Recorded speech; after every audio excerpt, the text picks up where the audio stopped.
Do you think there is a bipartisan will in the Senate that can actually do something? Are you all talking across the aisle, or is there enough of a consensus within the Democratic caucus to do it on its own? Well, there's not a consensus today, but I do sense that there is a growing recognition of the severity of the problem and a growing willingness to seek a consensus or solutions.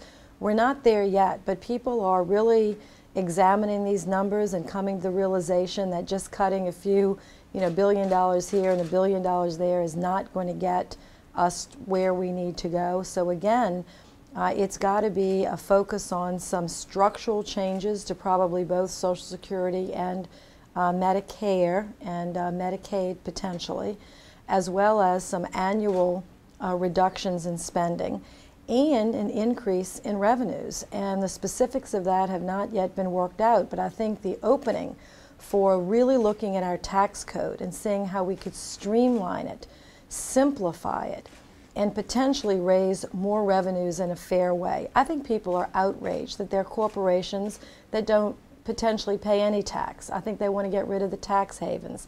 I think they want to look at our tax code relative to the international tax code and see, what could we do differently? And I, for one, am going to take a hard look at how the federal government is taxing small business and advocating for a little bit lighter load there with the idea that if we can grow our businesses, create more entrepreneurs, really substantially increase the number of entrepreneurs and grow small businesses to a higher level, that we could do a great service and lead the way out of this recession. And what overtures have you received, or if any, from Republicans that they want to work together in a partnership?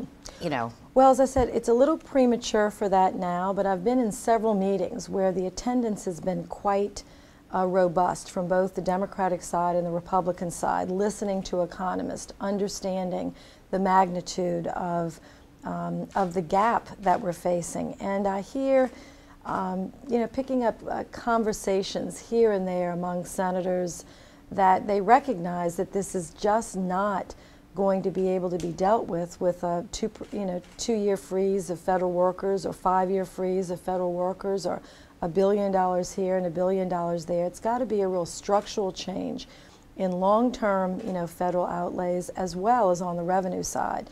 So we're going to have to. It really is. I think it is the issue of the decade. I think that the numbers are that frightening. I think the numbers are, should jolt us into action. They're unsustainable, and America cannot be the kind of strong, innovative, and creative country with debts and deficits this high.